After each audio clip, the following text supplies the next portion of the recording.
Hello and welcome to Politics Today, coming to you live from Channels Television's global headquarters here in Lagos. I'm Kayode Okikelu. Well, it was a turn of the nation's commercial capital, Lagos, to have its judgment in the governorship election petition tribunal. Two major petitions up for decision today. The PDP and its governorship candidate, Olajide Adediran, also known as Jandor, and the Labour Party's candidate, Gbadebo Rhodes Vivar.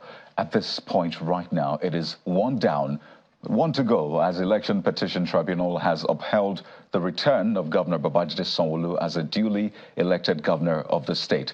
But that's in the PDP's petition. In a unanimous judgment read by Justice Mikhail Abdullahi on behalf of a three-man panel, the tribunal held that the petition of the People's Democratic Party, PDP, and its governorship candidate, Olajide Adediran, lacks merit and is accordingly dismissed, particularly on the issue of the forged certificate allegedly presented by Governor Sanwo-Olu. The tribunal noted, amongst other things, that the petitioner, who testified in his petition, told the court that he did not attend the school, that's Community Grammar School, Ijebu-Ife, where the certificate originated from. He had also testified that the principal of the school was still alive. Well, the PDP and Mr. Adediran's lawyers say they are heading to the Court of Appeal to seek redress. So that's for the first petition. The court, as we speak, is still delivering judgment in the case of the Labour Party's candidate, that's Gbadebo Rhodes Vivar. So stay with Channels Television for the decision as it breaks in real time. We're live at the court, of course, to give you all of the proceedings in real time. As we wait on the Petitions Tribunal in Lagos State to make its decision on that case, let's tell you about the situation in Ondo State. Yes, the past couple of weeks have seen some drama play out, and today, the Deputy Governor of the state, Mr. Lucky Aiyedatiwa, has asked the State High Court to stop the impeachment proceedings against him by the Ondo State House of Assembly, and that's pending the hearing and determination of a suit which he has filed in the court. In the suit filed in Akure today, the Deputy Governor is seeking a declaration that the House is not competent to proceed on his impeachment, which he says is in breach of his constitutional and fundamental rights to fair hearing. Well, he adds that the sacking of his media aide and subjecting him to the Ministry of Information headed by a commissioner amounts to a breach of his rights and privileges as a deputy governor. So those are the court documents filed today. And the defendants in the suit, which was filed by Senior Advocate of Nigeria, Ebolo Adegboruwa, include the Ondo State government, the governor of the state, the House of Assembly, the Speaker, amongst others.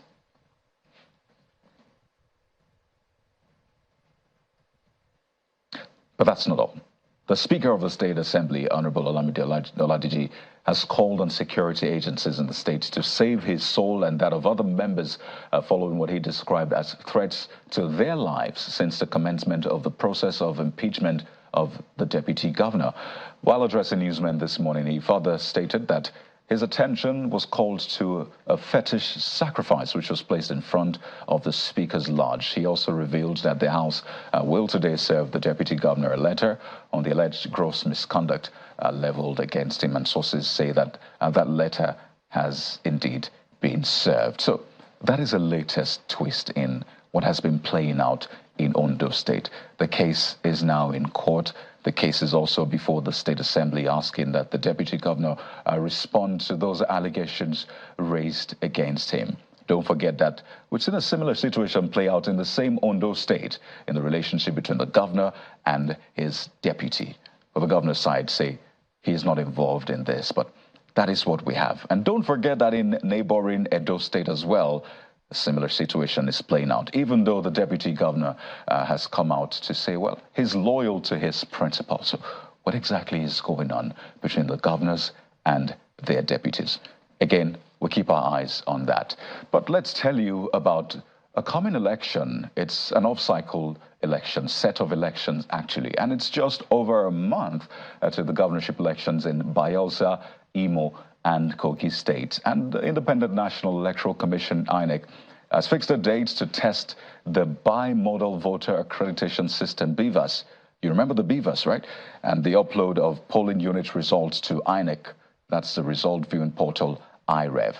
In a statement by INEC earlier today, the National Commissioner and Chairman, Information and Voter Education Committee, said that the Commission will conduct a mock accreditation simultaneously in the 3 states on Saturday, October the 14th.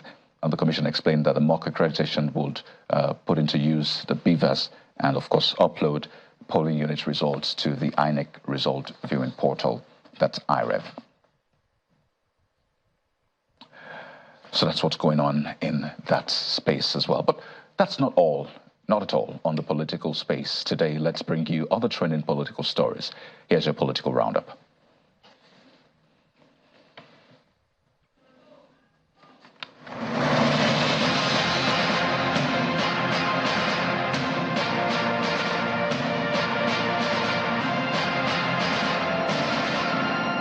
The president of the Court of Appeal, Justice Monica Dongban-Mensem, is asking politicians to embrace the spirit of sportsmanship in the interest of national economic development. Justice Dongban-Mensem was speaking at the opening of the Appellate Court's new legal year in Abuja.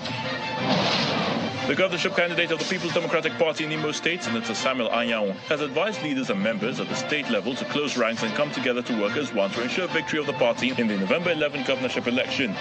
Addressing party supporters at the PDP Secretariat in Owerri, the Imo State capital, Senator Anyanwu explains that it is imperative for all political structures working with the party to come together for the party's victory irrespective of their differences.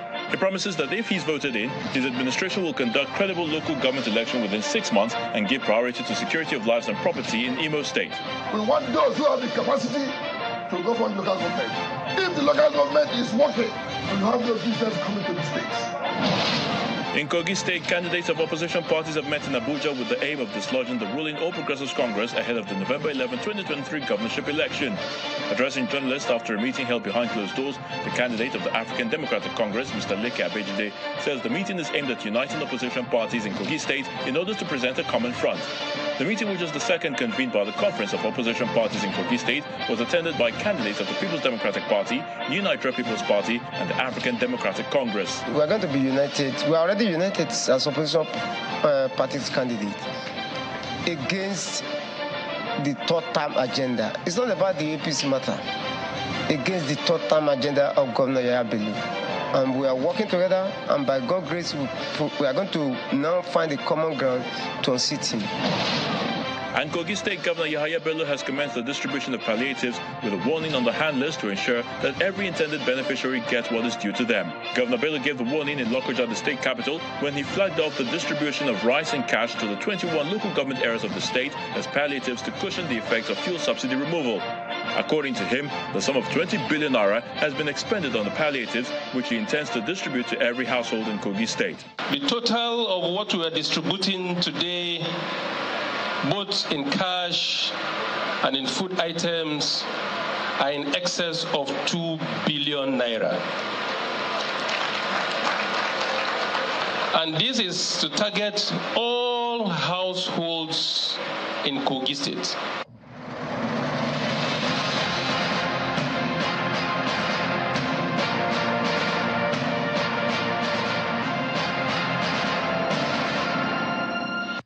Tonight we begin with an issue that concerns our very livelihood, concerns you and I. It is the state of the nation's economy.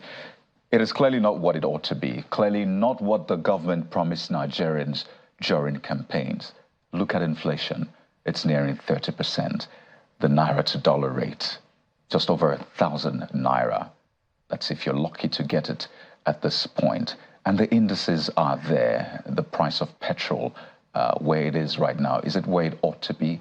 What exactly is the government doing behind the scenes? And not to talk of the cost of living.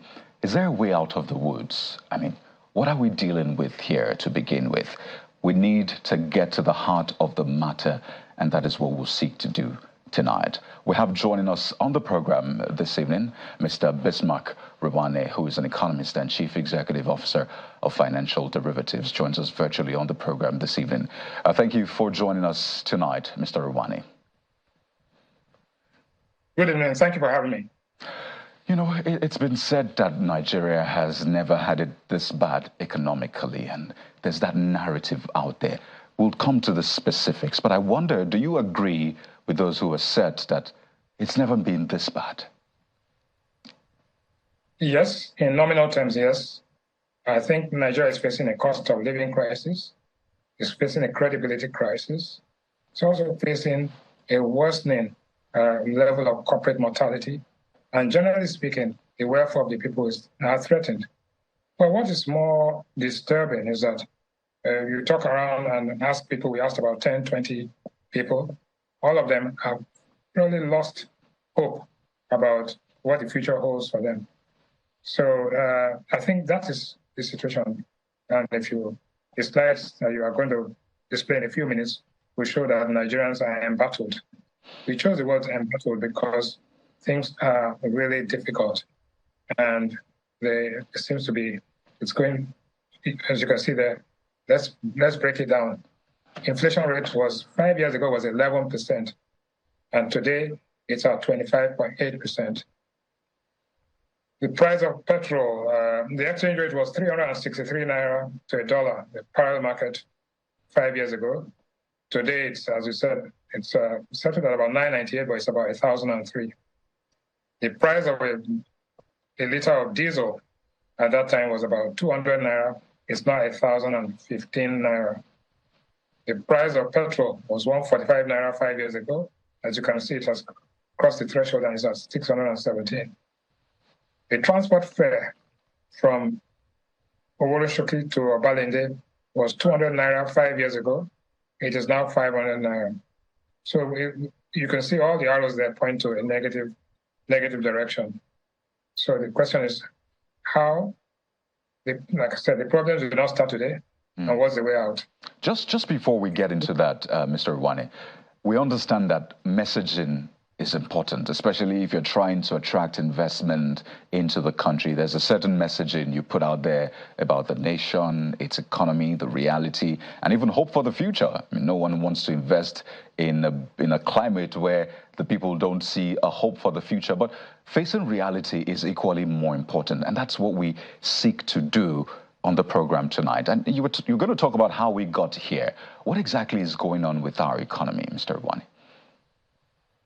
Well, the economy, let's face it, the economy, the challenges, I know how we got there. We must talk about that to know when and how we're going to get out of it. This has been almost the last 15 years. We've had the economy deteriorate.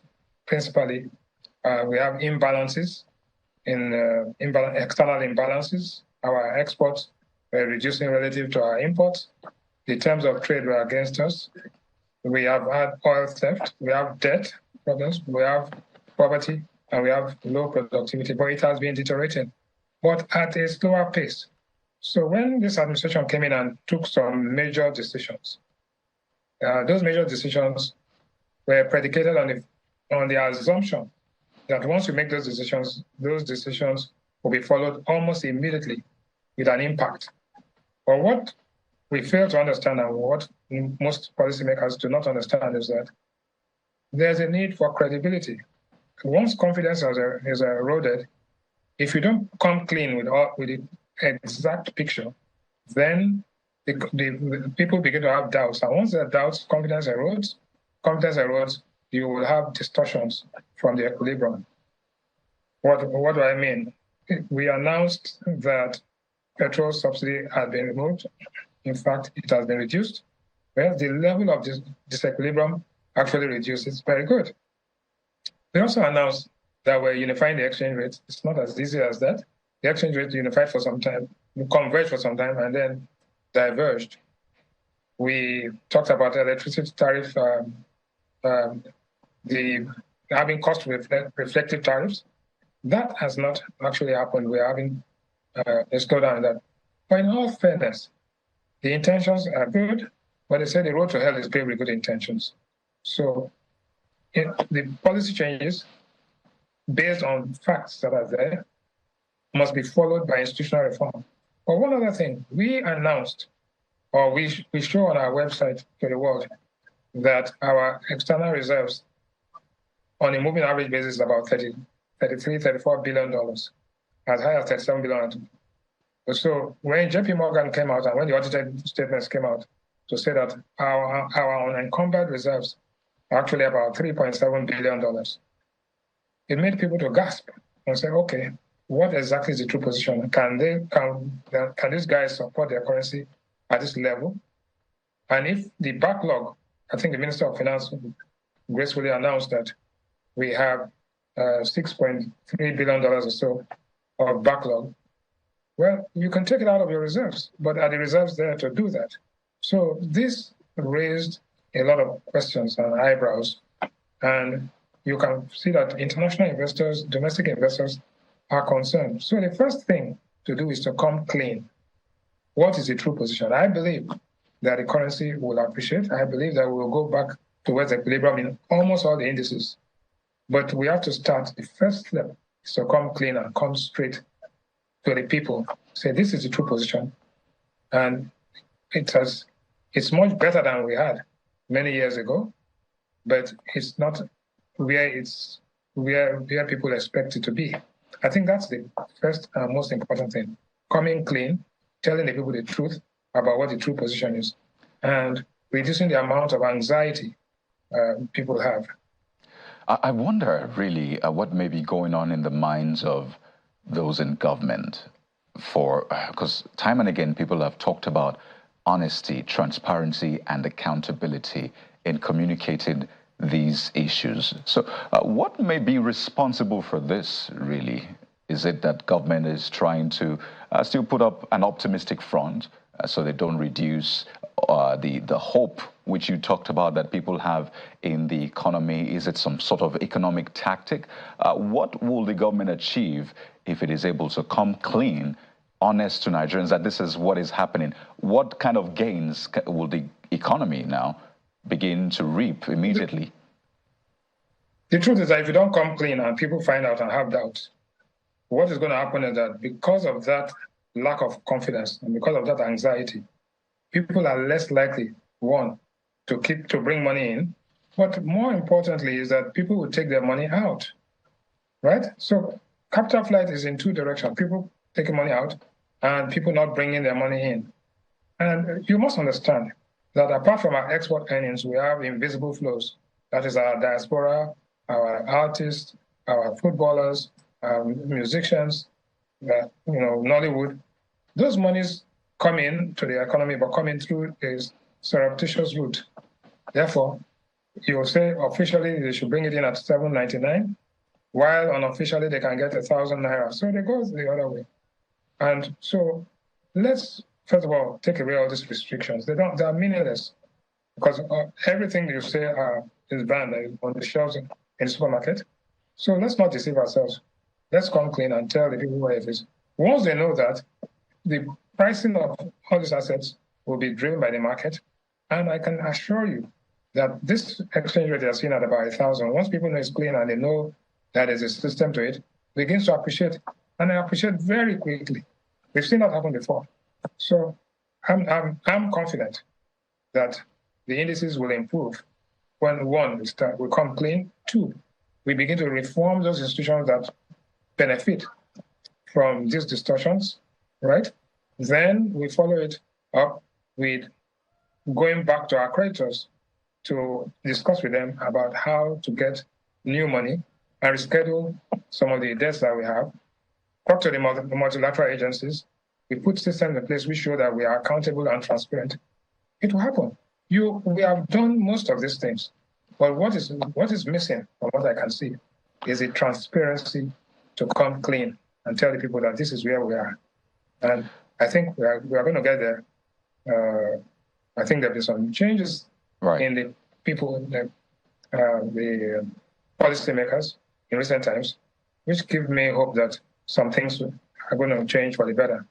When you talk about borrowing, that's usually a touchy subject. But some say, what other option do we have? But a lot of people will recall the president, the government speaking about subsidy removal, saying that when this is done, it will reduce our borrowing. We don't have to borrow to fund subsidy. We'll have more money left to spend on infrastructure. So you're saying that the only option for us at this point is to go up borrowing, for the lack of a better term? No. Usually we have three components of debt. We have domestic debt, we have international debt from the multilateral agencies, which are concessionary money, and then we have international debt from the London Club and from the London Club, essentially, from the Club of Bankers. So the London Club debt is expensive, but you need it. The Paris Club debt, which are the export credit agencies, is not that expensive, but you have to have a policy program with the IMF and the World Bank to make them sure that you are going to, one, use the money judiciously, and two, reduce the leakages. That comes with the territory. And then the domestic debt is priced at a rate which is infinitely lower than the rate of inflation. So there's no incentive for people to save, increase their investments domestically. So all of these things put together are what you're looking at. Do not look at debt in the context of only international debt of the highest, most expensive. There's the most expensive London Club debt, and there is the Paris Club debt, which is between donor countries and export agencies. Then there's the World Bank and IMF support programs, which are for 40 years and above at maybe 1 or 2%. So all of those things put together. But if you have a policy support instrument program, which means that you have been endorsed, then the London Club of Bankers will come to you. The export donors, Austria, Germany, France, Italy, Japan, China, will come and support programs through your, concessioning programs, export credit agency loans to support programs to buy things from their country. When you put all of these things together with the foreign direct investment, which is provided by the foreigners and the companies like Heineken, Guinness, Shell, and others. So when you put all of that together, at the same time, you will find that the economy will begin to grow. The indices of inflation and debt is not everything there. The final solution in all of this is to achieve growth, productivity, and growth. Right. Once the economy is growing at about 5, 6, 7, 8%, you'll find that all other things will fall in place.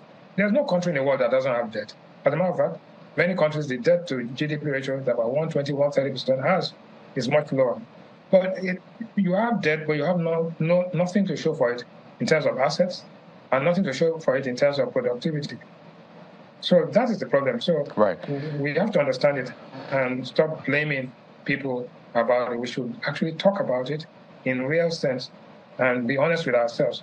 If you're not honest with your own population, then how can you be honest with your creditors?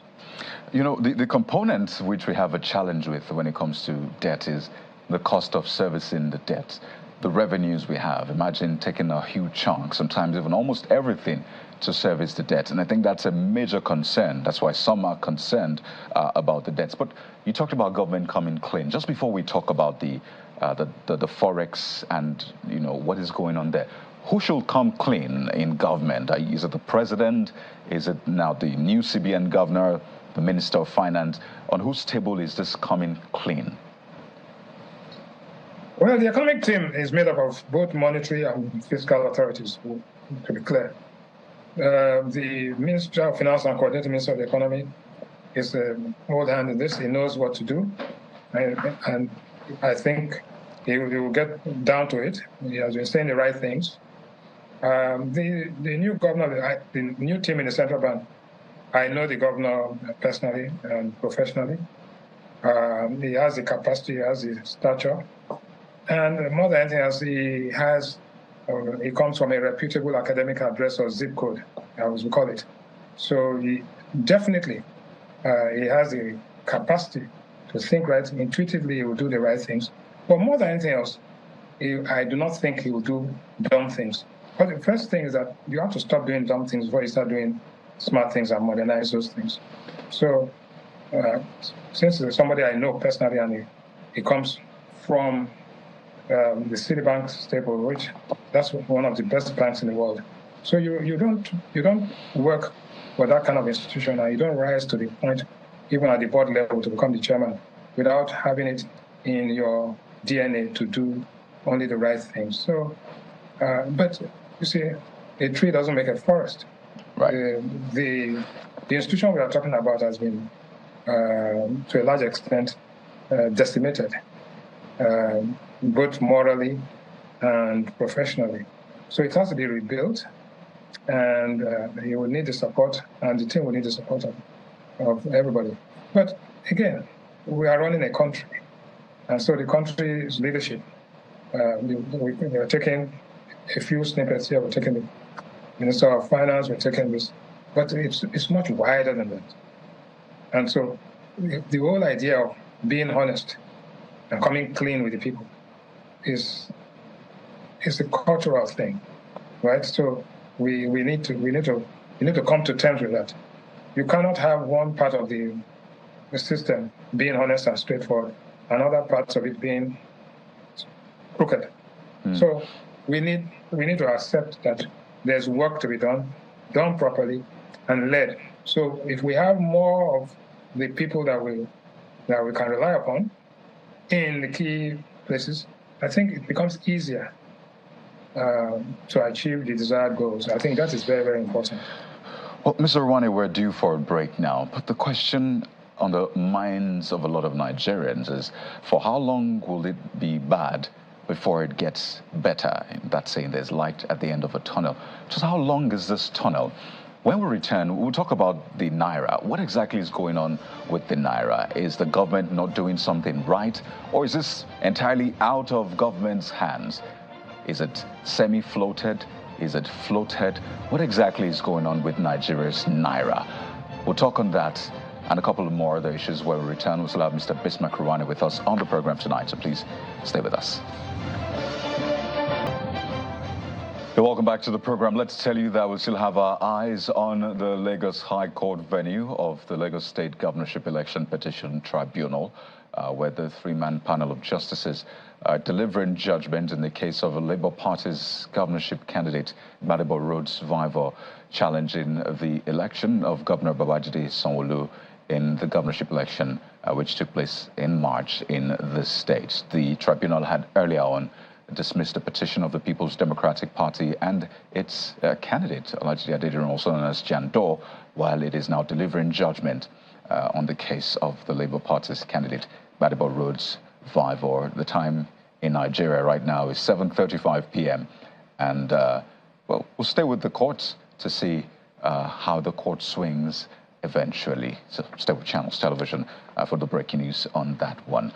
But just before we go back to our conversation on the economy, let's quickly tell you that the call for a new constitution is not going anywhere soon, it would seem, as legal luminary Afe Babalola has advised Nigeria's Attorney General to use his office to bring desired reforms that will make politics in Nigeria service and not wealth-driven. The senior lawyer who joined members of his chamber to host Mr. Fagbemi at Afe Babalola University in Ado-Ekiti insists that his persistent call for a new constitution, or a new constitution, I should say, is the way out for Nigeria. And he says that is a notorious fact. We'll take a listen. What we need, just as stated by somebody else here today, is a new constitution. Fagbemi is a pride in managing us. They have learned how to turn things around. I believe that with the experience we have gathered in my chambers, you can turn things around and build a new Nigeria through a new constitution, under which politics shall be no longer be regarded as a transnational business. The new constitution, everybody is pleading for, shall mandate political office holders to treat their offices as avenues for rendering service to the people and not for stealing public money or for making money.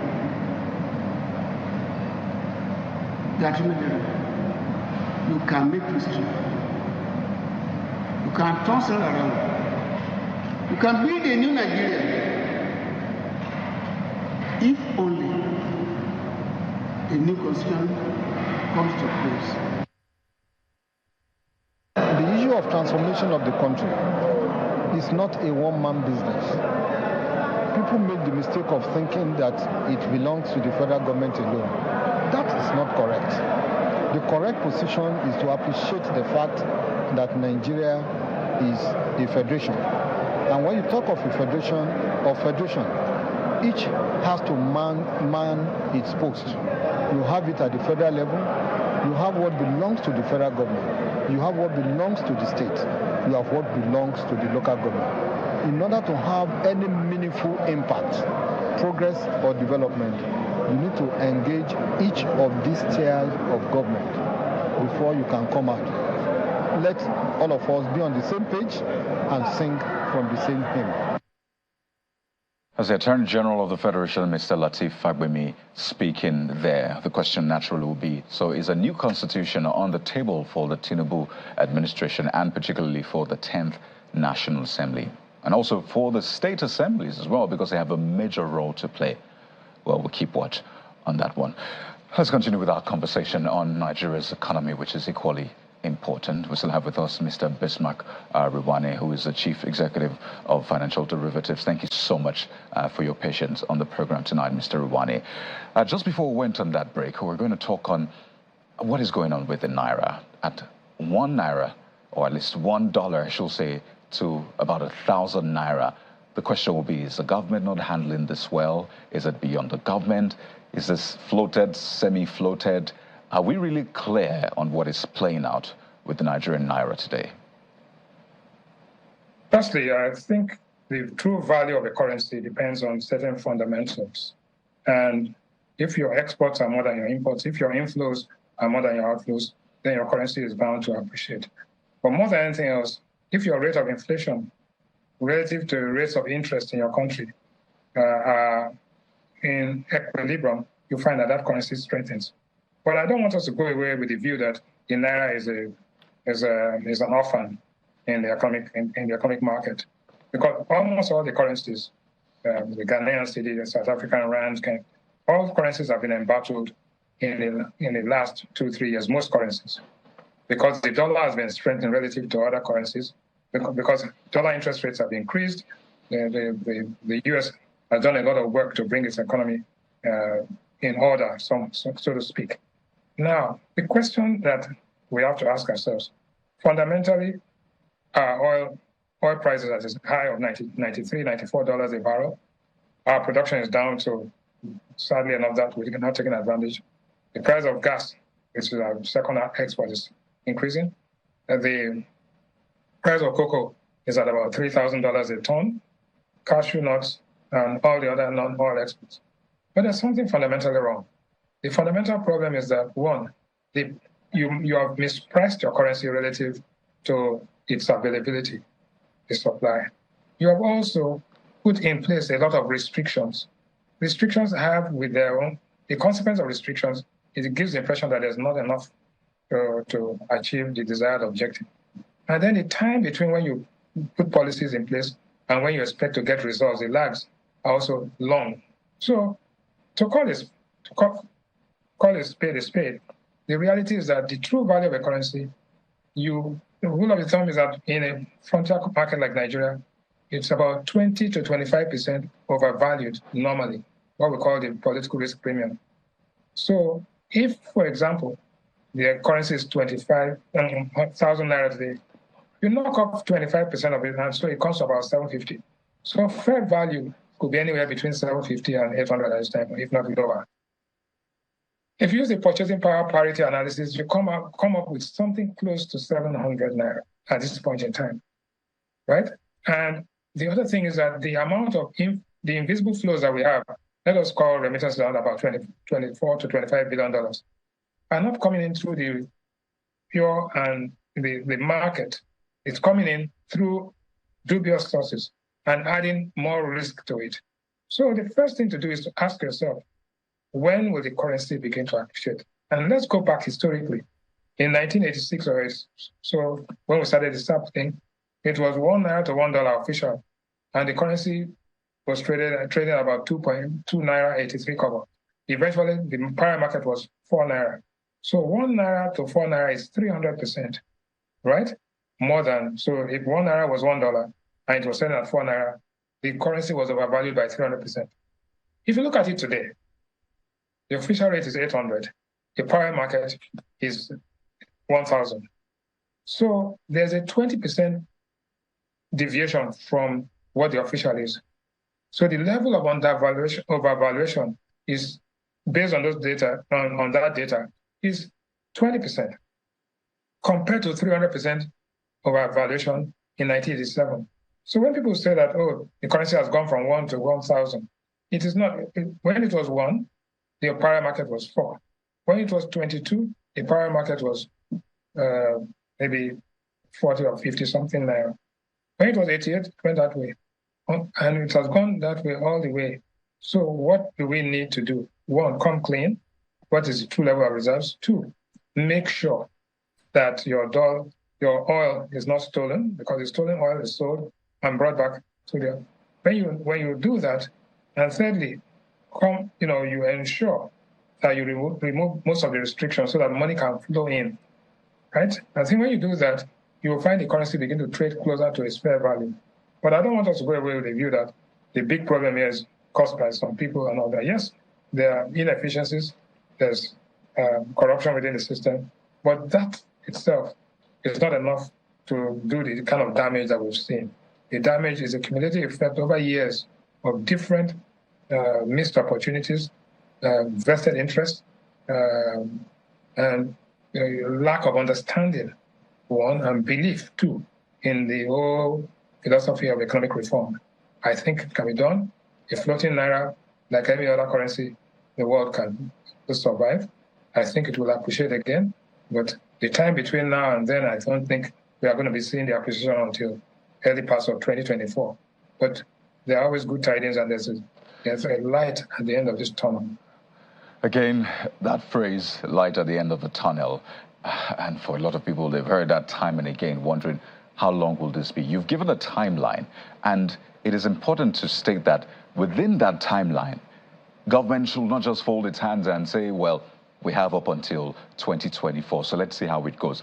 What must government do then as a matter of urgency to ensure that while it is perhaps trying to get its acts right with the appropriate policies and all, that the average man out there is not too impacted? Because the question on their minds will be, just how much more can we take? We've been pushed to the wall. Do you want to push us into the wall? So what must government be doing right now as a matter of urgency? Firstly, I think you got to believe in the reform economics. If you don't believe in it, then you can't do anything about it. Secondly, you've got to stop the state capture. You can't have oligarchs and having barriers to entry. So this economy must be freed from the oligarch interest, right? And oligarch interest means that you state capture, shifting state resources to private pockets, right?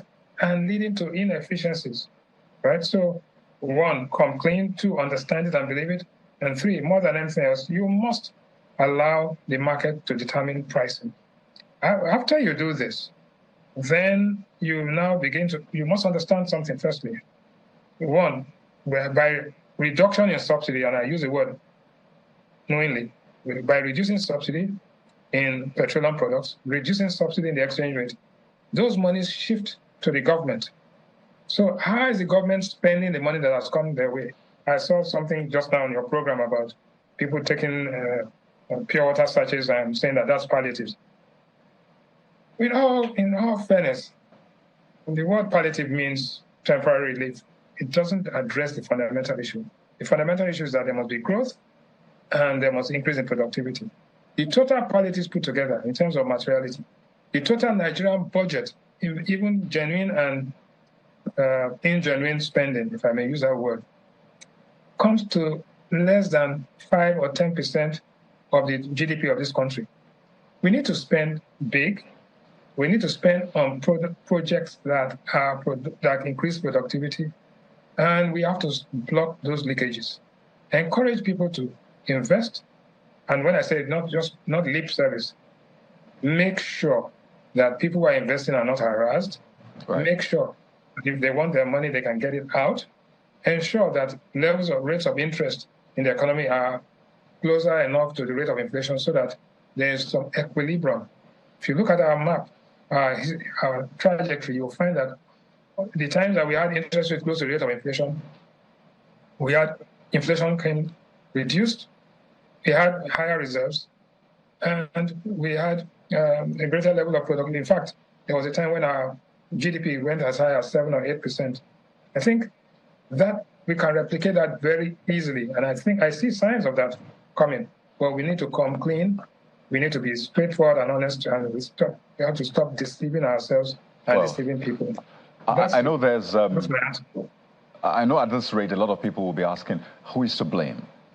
Who is really dragging our economy down? Who is responsible for this? Is it the politician out there? Is it the government? You've talked about oligarchs, state capture, but a lot of work is clearly on the table of the Central Bank of Nigeria with a new governor now. And there's this ongoing issue with the foreign exchange debt. Figures, the ones owed DMBs, figures put it at, what, $10 billion.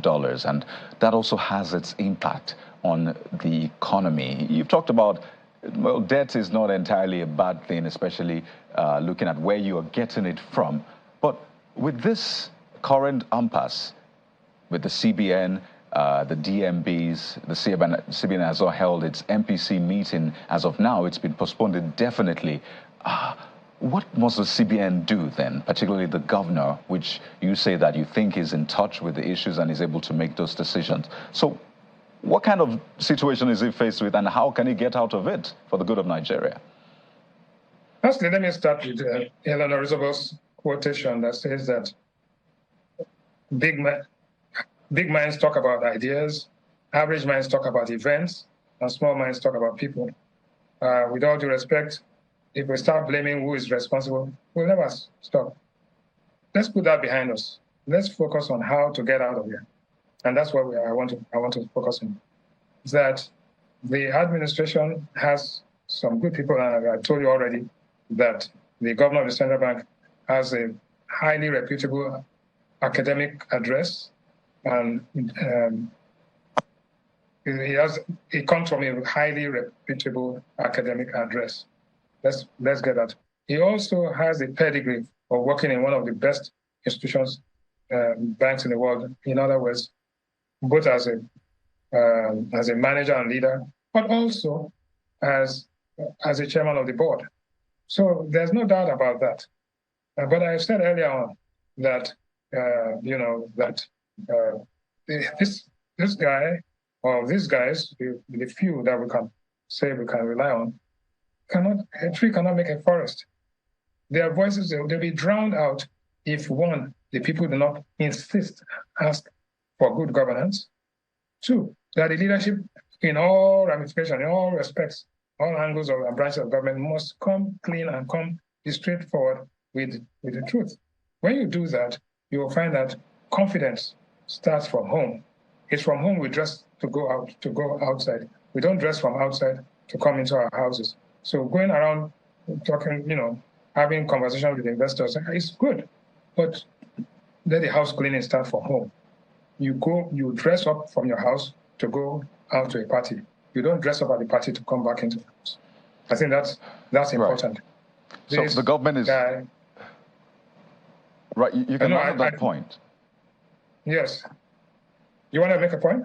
Yes, I wanted to put in this question now to just bring all of the issues on the table, so at least government and the people are aware where we're at. Government is faced with an ultimatum. Labour is saying that, well, you need to end, or at least give some succor to the excruciating pain being felt by Nigerians out there. And you talked about some of these issues, the cost of living, inflation, and the rest. So the government is faced with an ultimatum. It has given 2 billion naira to state governments, hoping to top it up with extra 3 billion naira to make 5 billion, which the Minister of Finance said is some sort of grant and loan, a mix of all of that. What options are in front of the government? Because the real price of petrol, as we've seen, is way more than it is. So clearly, subsidy is still there. You've called it reduced. So what options are before the government? Should it then say, well, let's remove subsidy so we can have more money to maybe give to or is it palliatives, even though that term is now a bit, controversial? No. What exactly must government do to maybe appease labor and stop this impending nationwide shutdown? Appease labor is what you see. The minimum wage, at the time and I was chairman of that wage committee at that time, in 2019. The reality is that at that time it was the equivalent of about $72 to $75 per month, right? To give people $70, $75 to put them where they were in 2019, you would need to increase their minimum wage to 70,000 naira. If you increase wages without increasing productivity, you will end up where you started. That'll be what we call money illusion. So, yes, there's a need for some wage adjustment, but you cannot do it in isolation. You got to, first of all, allow interest rates to increase so that people can save, increase their savings, and reduce their consumption. You need to show clarity and candor of where you are so that international money can come in and domestic dollars will not go out. You've got to clear your backlog. You can't owe the airlines, not expect them not to price in dollars. So quite frankly, we have to come clean to ourselves first. Let's be honest with ourselves as to what the true position is. And then we can chart a path to ensure that we can get to where we want to be, right? I don't think we should start blaming people. And like I said again, the new governor of the central bank has a reputable zip code, right? Both academically and professionally. He has the capacity to do that. I've said before that he will not do anything dumb. And therefore, we need to encourage people like that. And we need more of people with this kind of pedigree to actually begin to champion things and be left alone to do what they have to do. I think that's important. Then we have to liberate ourselves from the shackles of oligarchs, state capture. How do you do this? Pricing. And turkeys don't vote for Christmas. So you've got to know that if you're going to do this, you've got to ensure that interest will be hurt, but you have to have the courage to go do it. But again, there's a lot of work to be done. And like I said, the crisis of false expectation, which is what has got us to where we are, saying that you will do things and with one silver bullet will be solved. It's not going to solve. There's no silver bullet going to solve any problem today. There's hard work to be done. There's need to come clean and have some candor, and you tell and put the right types of guys in the places to lead this thing. You cannot plant rice and expect to grow yams. You cannot. Whatever you sow, you reap. And that is where I'm coming from.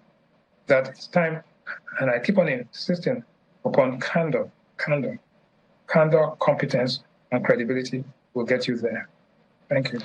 Well, we've seen that the NBS revised the way it computes unemployment rate, and it's come way down from the over 30% that it used to be.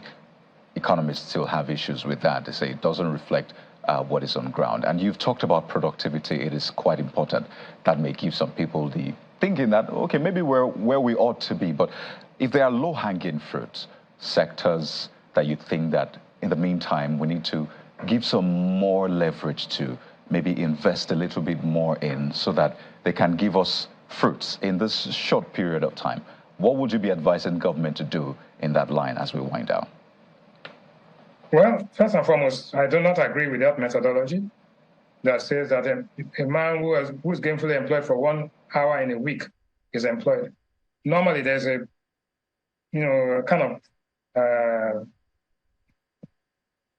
there's a view held out there that the number of hours you work should be equal to the number of hours you sleep.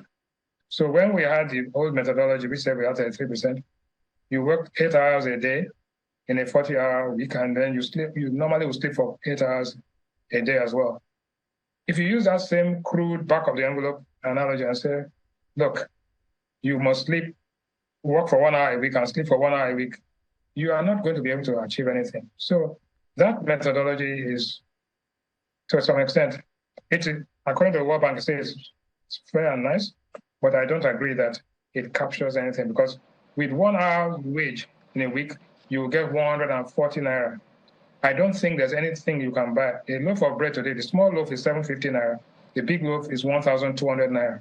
So if with the wage you get in a week, you cannot buy a loaf of bread, I wonder how you can survive.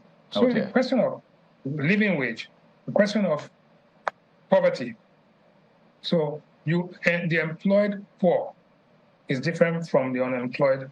The unemployment, underemployment, and there's the employed poor. So call it whatever you like. There is work to be done.